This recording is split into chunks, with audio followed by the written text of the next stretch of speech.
कक्षा 10 के छात्र कल दूसरे स्टेप में फर्स्ट लेसन के अ लेटर टू गॉड का टेक्स्ट बुक का अर्थ समझा था। आज तीसरे स्टेप में आगे क्या बताया जा रहा है उसको समझिएगा। देखिए, अभी तक तुम लोगों ने जाना कि लेंचो की फसल ओलावृष्टि से पूरी तरह से चौपट हो गई है, नष्ट हो गई है।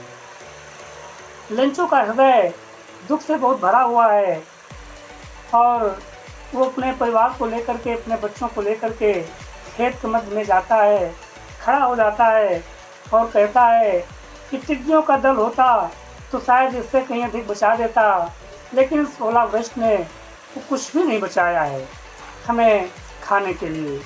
आगे देखिए क्या कहा गया है। लेखक कहता है, but in the hearts of all who lived in that solitary house in the middle of the valley, there was a single hope, help from God. लेखक कहता है, but in the hearts of all who lived in that solitary house, वे सभी लोग जो उस एकाकी घर में रहने वाले थे, उनके हृदय में, जो उस घाटी के मध्य में घर बना था, उस घर में जो रहने वाले लोग थे, उनके हृदय में देयर वाज सिंगल होप, मात्र एक आशा थी, हेल्प फ्रॉम गॉड, ईश्वर की मदद। केवल यही लोगों के अंदर बचा था कि हमारी कोई मदद नहीं करेगा, केवल गॉड ही मेरी मदद करेगा। यही उस वैली में जो बने घर में जो आशा थी सबके अंदर, वो यही थी। Don't be so upset even though this seems like a total loss. Lencho कहता है, don't be so upset, इतना परेशान मत हो। even though this seems like a total loss, यद्यपि ये पूरी तरह से क्षत महसूस होती है, ये पूरी तरह से नुकसान हो गया है, फिर भी सब लोग अपसेट ना हो, परेशान मत हो। रिमेंबर, याद रखो, no one dies of hunger, कोई भूख से मरता नहीं है, कोई भूख से नहीं मरेगा।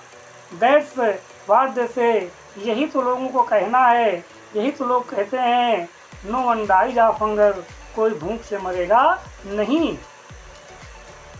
All through the night Lencho thought only of his one hope, पूरी रात लेंचो केवल बस एक ही अपनी आशा के बारे में सोचता रहा, द हेल्प ऑफ गॉड, ईश्वर की मदद।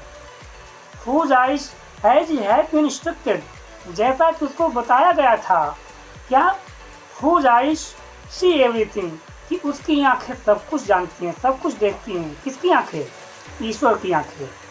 यहाँ तक कि even what is deep in one's conscience, कि किसी के हृदय में, आपके हृदय में क्या गहराई है, आपके हृदय में क्या है, ये भी उसकी आंखें पहचान लेती हैं, समझ जाती हैं। लेंचो आज an ox of man, Lencho एक बैल जैसा आदमी था। बैल नहीं था वो, बैल की तरह मेहनत करने वाला था। Working like an animal in the fields, खेतों में एक जानवर की तरह काम करता था। But still he knew how to write, फिर भी वो लिखना पढ़ना जानता था। The following Sunday at daybreak, अगले दिन रविवार को सूर्योदय के समय, he began to write the letter, उसने एक खत लिखना शुरू किया, एक पत्र लिखना शुरू किया। which he himself would carry to town, जिसको कि वह स्वयं कस्बे में ले जाएगा, and place in the mail, और उसको पत्र मंजूसा में अर्थात डाक में डालेगा। It was nothing less than a letter to God, ये कुछ भी नहीं था, बस एक भगवान के नाम खत था, इसमें और कुछ ज़्यादा नहीं था। आगे पैरा में देखिए उसने क्या खत में लिखा। गॉड ही रोट, उसने लिखा, प्रभु if you don't help me, यदि तुम मेरी मदद नहीं करोगे, my family and I will go hungry this year, मेरा परिवार और मैं इस वर्ष भूखा ही रहूँगा। I need 100 pesos in order to sow my field again, मुझे अपने खेतों को बोने के लिए 100 pesos की आवश्यकता है।